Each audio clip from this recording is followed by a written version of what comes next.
दोस्तों एमपीपीजीसीएल में फिर से रिक्रूटमेंट आ चुकी है। एमपीपीजीसीएल जूनियर इंजीनियर और असिस्टेंट इंजीनियर का एग्जामिनेशन अभी हाल ही में हुआ और फिर से एमपीपीजीसीएल में रिक्रूटमेंट आ चुकी है। आइए देखते हैं कि कितनी नंबर ऑफ वैकेंसीज है, क्या क्वालिफिकेशन है और क्या सैलरी, एज लिमिट, सिलेबस वगैरह रहेगा। एमपीपीजीसीएल की वेबसाइट पर जैसे ही आप जाएंगे यहाँ पर तो आप देखेंगे कि आपको जाना है करियर सेक्शन पर। करियर सेक्शन आपको यहाँ पर मिलेगा। This is the career section. Career section में आप आ जाएंगे। डायरेक्ट रिक्रूटमेंट आउट हो गया है 17 जुलाई को, आज 18 जुलाई है। डिटेल एडवर्टाइजमेंट पर क्लिक करेंगे तो आपको यहां पर डिटेल एडवर्टाइजमेंट ओपन हो जाएगा। तो यहां आप देख सकते हैं कि 2025-26 में सीधी भर्ती हेतु कुछ रिक्रूटमेंट आउट हुए हैं। सहायक अभियंता उत्पादन मतलब जनरेशन में जो post, total number of post अगर आप देखेंगे तो मैकेनिकल की हैं और इलेक्ट्रिकल की हैं और इलेक्ट्रॉनिक्स की हैं।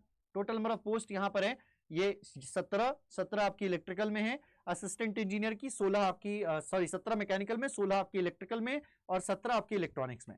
इसी प्रकार से नीचे आ जाइए, सहायक अभियंता सिविल की भी टोटल नंबर ऑफ पोस्ट 23 जो है वो आउट हुई हैं। 23 नंबर ऑफ पोस्ट जो है वो आपकी यहां पर है सिविल की। आगे आ जाएंगे, अगर आप नीचे देखेंगे तो फिर चिकित्सा अधिकारी, सुरक्षा अधिकारी की है।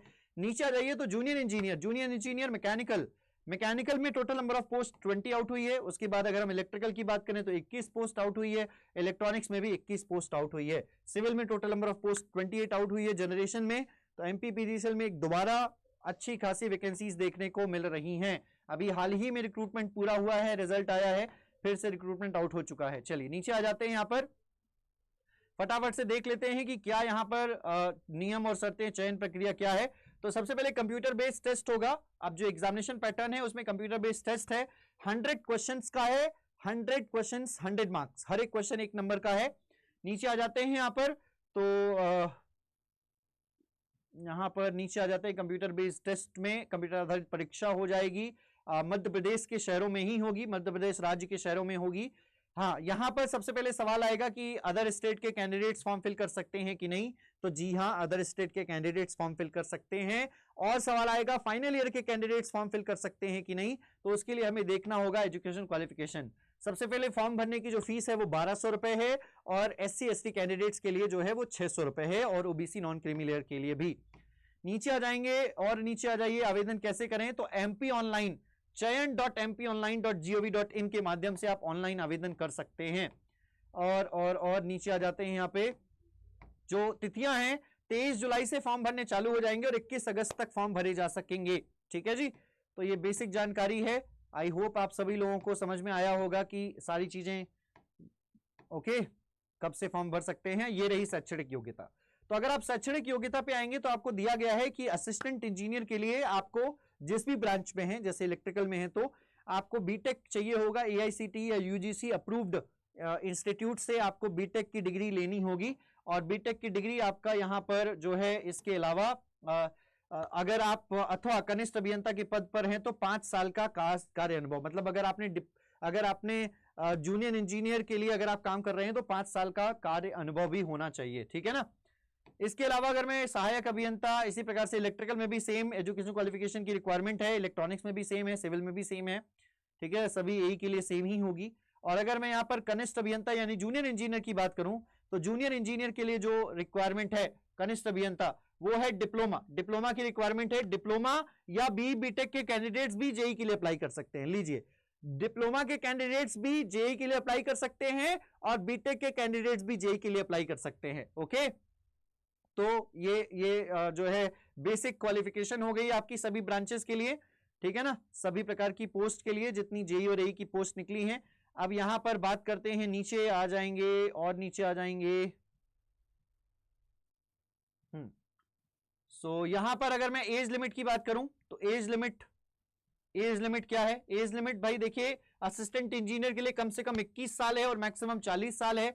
और जूनियर इंजीनियर के लिए जो मिनिमम एज लिमिट है वो है 18 साल और मैक्सिमम 40 इयर्स। अदर स्टेट के कैंडिडेट्स अप्लाई कर सकते हैं। अदर स्टेट के कैंडिडेट्स जनरल में आएंगे और ये जनरल के ही एज लिमिट है, मतलब अगर आपकी एज 40 साल से कम है तो आप इस वैकेंसीज के लिए अप्लाई कर सकते हो। ओके, चलिए यहां पर अगर मैं बात करूं कि पद कोड P07 एंड P19 देख लेते हैं। यहां पर P07 क्या है। ओके, सो P07 जो है वो हमारा सुरक्षा अधिकारी के लिए है, तो वो पोस्ट अलग है। ठीक है ना, तो वो पोस्ट अलग है। जो सुरक्षा अधिकारी के लिए, उसके लिए एज लिमिट अलग है और वो हमारे के लिए खैर इंपॉर्टेंट भी नहीं है। ओके, तो आई होप सभी लोगों को एजुकेशन क्वालिफिकेशन रिलेटेड जो जो जानकारी है वो क्लियर हो गई होगी, ठीक है ना। कंप्यूटर बेस्ड टेस्ट होना है, ये तो मैंने आपको बता ही दिया है।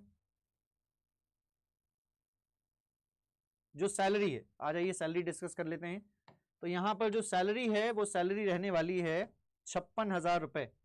56,100 से लेकर 1,77,500। 56,100 का जो है वो आपका रहेगा वेतनमान का न्यूनतम, मतलब मिनिमम पे स्केल जो रहेगा वो 56,100 रहेगा।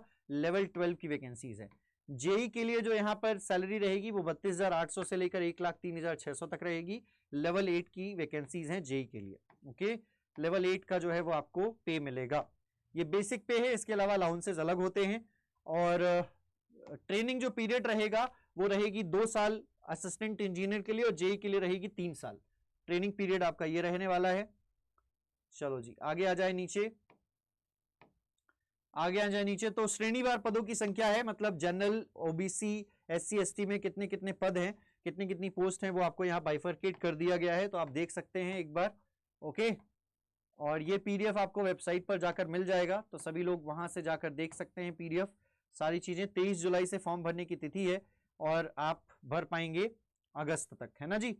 तो आई होप सभी लोगों को ये क्लियर हो गया होगा। सैलरी, एज लिमिट वगैरह मैंने सारा कुछ बता दिया है, एग्जामिनेशन पैटर्न बता दिया है। अदर स्टेट के कैंडिडेट्स जनरल में आएंगे वो मैंने बता दिया है आपको, और फॉर्म भरने की लास्ट डेट भी मैंने आपको बता दी है। तो आई होप सभी लोगों को ये समझ में आ गया होगा। जितने भी लोग इस चैनल पर नए हैं वो इस चैनल को सब्सक्राइब करके बेल आइकन जरूर प्रेस कर दीजिएगा, ठीक है ना। और अगर आपको इसमें किसी भी प्रकार की जानकारी चाहिए तो आप हमें इस वीडियो के कमेंट सेक्शन में बता सकते हैं, हम आपको उसके लिए एक सेपरेट वीडियो बना देंगे और आपको जानकारी दे देंगे। रही बात इसके एग्जामिनेशन पैटर्न और सिलेबस की, तो इसके लिए हम सेपरेट वीडियो बनाएंगे जिसमें हम आपको पूरा सिलेबस बताएंगे।